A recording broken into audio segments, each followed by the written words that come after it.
Shalom, shalom, it's Fallen Yeshua. Welcome again to The Rock. Before I get started on the video, I want to show you something.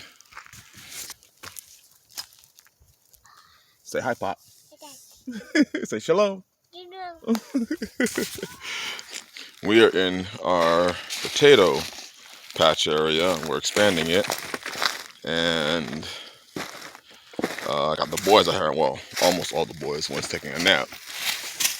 Look at them. Only a badger would have clay on his face. You see the boys, they are getting all the grasses out of the garden right now. We're expanding it, probably 5 more feet. So they've been pulling out all the grasses out of the garden, and it's really helpful. That and I left last year when we planted here. We harvested probably about 60 pounds of potatoes that we were able to eat, and then probably about another 40 pounds of seed potatoes. So that's what I'm planting right now in rows. Just wanted to show you. These were potatoes that we apparently missed last year, and they're growing everywhere all over the garden. I have them growing everywhere all over the garden right now, so maybe as an idea next year, I may just intentionally leave some in the soil and see, can I duplicate this, because they're already spudding and shooting forth greenery.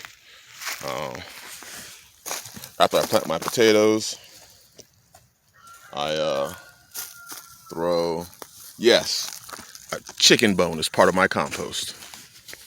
Don't care what you have to say about that. But anyways, as you can see, myself and my sons, -1 who's taking it, well, actually -2 who are taking a nap, are in our garden right now. Yeah, there's 2 of them taking a nap. -2. We're in the garden right now, and we are getting ready for planting. Actually, we already are planting out here. A lot of my volunteer seeds that have fallen in the garden are already, sprouting in my gardens. So we're just going to get started. And it's a beautiful thing. Having a man, having a father, the children's father, in their life is one of the most important things in a child's life. I know in this modern society, they take the men away and they leave the children, the sons and the daughters, to be raised solely by their mother, which usually means grandma's raising them part of the time, cousins are raising them part of the time, the school system's raising them part of the time, daycare is raising them part of the time, but there's no man. And you can see right now, who's going to teach these boys how to be men? Who's going to teach them how to grow food like we're doing right now? They're in the soil. They know. We were just, before we were done doing this, we were setting posts for the extension. Me and my sons were setting posts for the extension. Who's going to teach them that? You see, today, a lot of our young men, they know how to swag it, which means, to me, sweet words and game. Swag, that's the acronym I created. Sweet words and game. They know how to swag women. They know how to pimp. They know how to thug. They know how to be gangsters. They know how to do all that. But they don't know the fundamentals of life. They don't even know where food comes from. They don't know what hard work is. They don't know anything. You see men today who run around talking about how spiritual they are, but have no physical labor. They don't know how to work. They don't know how to provide with the work of their hands, the sweat of their brow for their family. Because nobody's there to teach them. How are they going to learn these things when they're learning from a society that you can change your gender and you can, you sit in the house all day and you watch television and parents put their children, in front of a damn TV and they play video games all day and they listen to, crappy music and how are these sons supposed to learn anything? How are your daughters supposed to learn anything when their teacher is the television? There's a song that I think would really open the eyes of some And I want to tell you what, and yes, there's a curse word in the song, in the title. But it's not a bad song. It's not a bad song at all. It's Lupe Fiasco's Bitch Bad. And if you can get past the title of the song and you listen to the lyrics, it's very powerful about how our daughters are being taught today. They're being taught by music videos. They're being taught by television. They're being taught by Nicki Minaj and Cardi G and Beyonce and all these artists who don't even live the life that they're singing about. They don't live that life. They ain't boss chicks. Come on.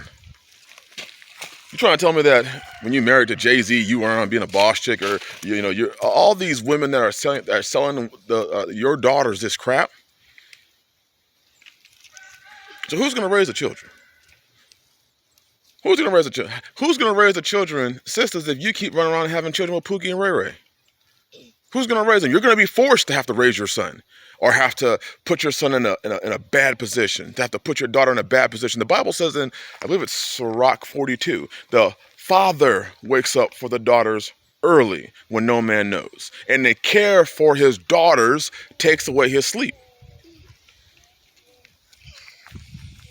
So who's praying for the daughters? That's the book. If you're not married and you're not raising your children in that, what example are they ever going to follow? What your children are likely going to see is they're going to see man after man being brought in front of her.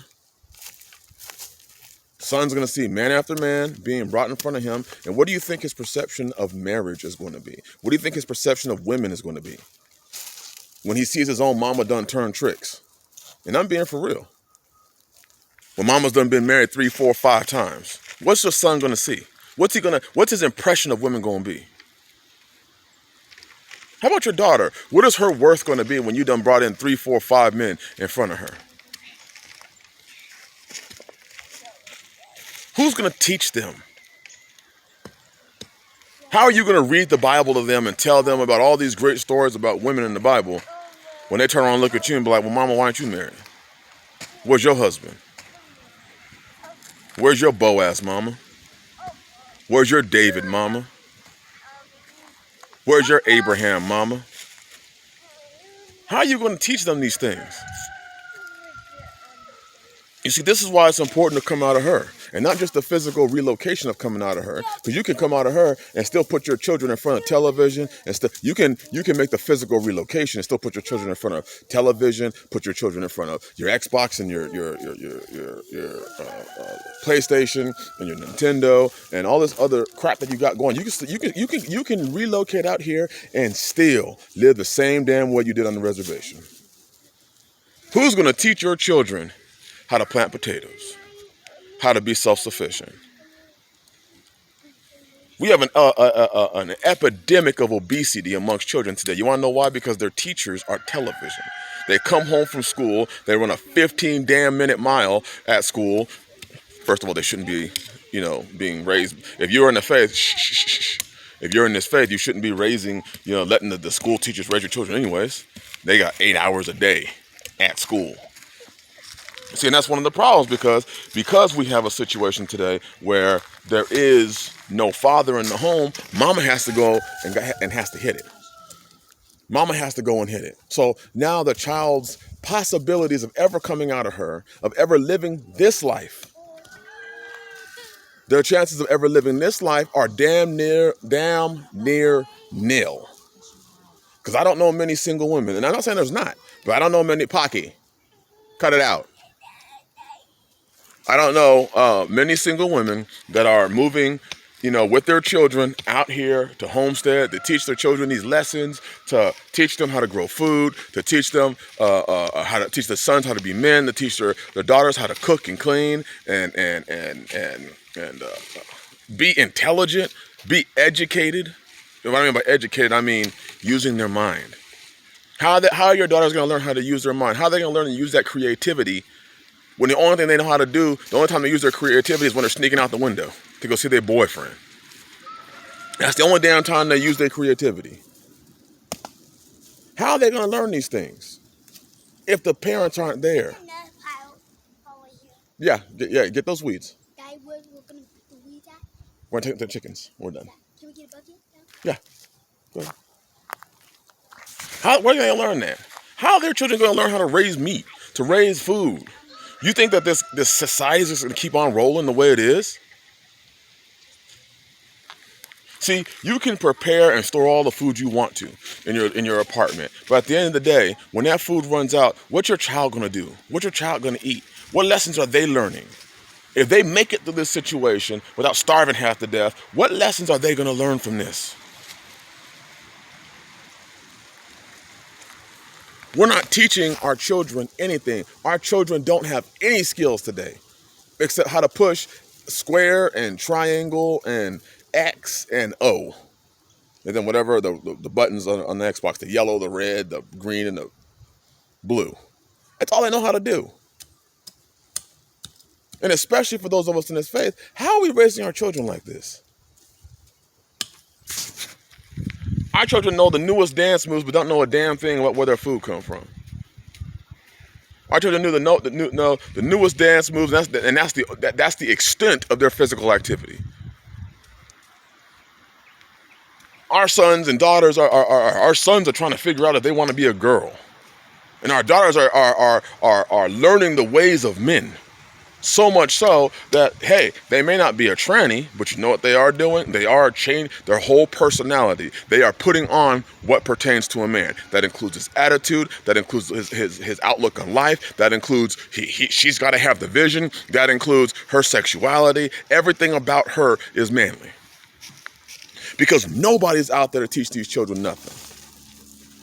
And you think that you're a good parent because your child's got some food on the table.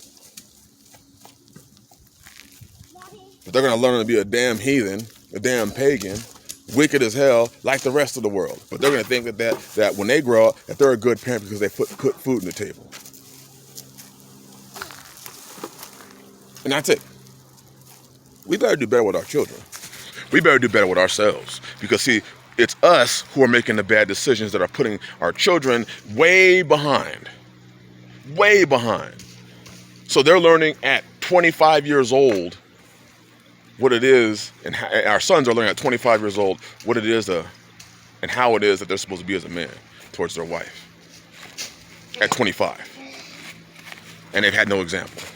Our daughters are learning at 30 and 35 years old, hey, maybe I'm supposed to be married. 25 years old, they're learning at 25 what it is to be a woman and they should be married. That's freaking ridiculous. You sold your children out for your pleasure.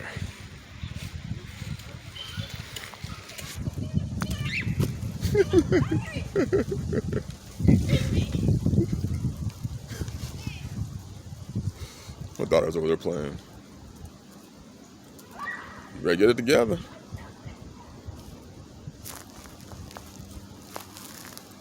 Done failed our families, done failed our children, we failed ourselves, we failed our Yah. The only thing that we have succeeded in is appeasing our feelings and emotions. Bless y'all. Shalom.